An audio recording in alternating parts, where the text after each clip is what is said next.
YCP అధ్యక్షుడు జగన్ ఇప్పుడు యమా active అయిపోవాలని డిసైడ్ అయ్యారు. ఎక్కడ సమస్య ఉంటే అక్కడ వాలిపోయి ప్రభుత్వ తప్పిదాలను ఎత్తి చూపే ప్రక్రియకు శ్రీకారం చుట్టారు.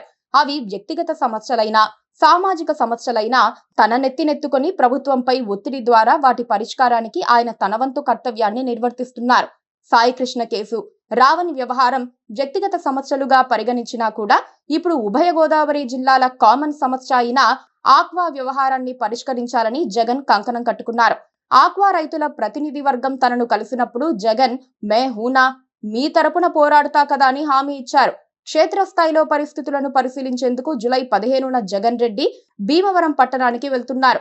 అక్కడ ఆయన సంచలన ప్రకటన చేస్తారని కూడా చెబుతున్నారు. కాపులు రాజులను దగ్గరకు చేర్చుకోగలిగితే వైసీపీకి తిరుగు ఉండదని కూడా జగన్ భావిస్తున్నారు. ఆంధ్రప్రదేశ్ లో ఏ పార్టీ అధికారానికి రావాలన్నా ఉమ్మడి ఉభయ గోదావరి జిల్లాలపై పట్టు సాధించాల్సిందే. అక్కడ అత్యధిక ఎమ్మెల్యే సీట్లు గెలిస్తేనే ప్రభుత్వం ఏర్పాటు చేయటం సాధ్యమవుతుంది. 2019లోను 2024లోను గోదావరి మాతను ప్రసన్నం చేసుకున్న వాళ్లకే అమరావతిలో అధికార పీఠం దక్కింది. జగన్ ఓడిపోయిన తర్వాత చేసుకున్న విశ్లేషణల్లో కూడా గోదావరి జిల్లాల్లో దెబ్బతిని అధికారాన్ని కోల్పోయామని గుర్తించారు. అందుకే 2 ఏళ్ల తర్వాత ఆపరేషన్ గోదావరి డిస్ట్రిక్ట్స్ అంటూ వైసీపీ కొత్త రాగం అందుకుంది. పార్టీ అధినేత జగన్మోహన్ రెడ్డి ఈ విషయంలో ప్రత్యేక శ్రద్ధ చూపిస్తున్నారు. గోదావరి జిల్లాలంటే కోడి పందాలు ఎంత ఫేమసో ఆక్వా రంగం కూడా అంతే ప్రసిద్ధి చెందింది.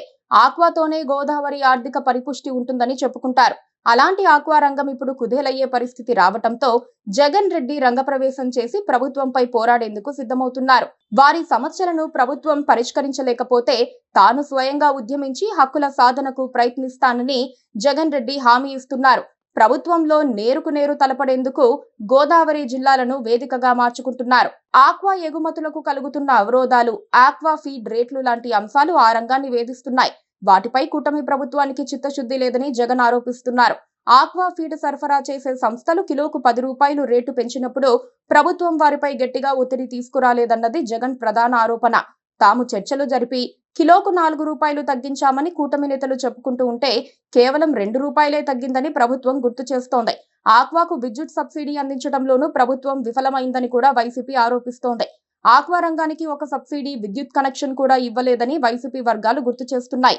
విద్యుత్ సబ్సిడీ లేకపోవటం వల్ల వేసవిలో ఆక్వా రంగానికి భారీ నష్టం సంభవించింది. ఈ నేపథ్యంలోనే ఈ నెల 15న జగన్ భీమవరం పర్యటన ఉండబోతోంది.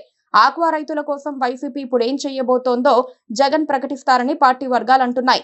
తాము అధికారానికి వస్తే ఎలాంటి వెసులుబాట్లు కల్పిస్తారో కూడా ఆయన ప్రకటించబోతున్నట్లు సమాచారం. అంతే, గోదావరి రాజకీయం రసపట్టులో పడినట్లే కదా.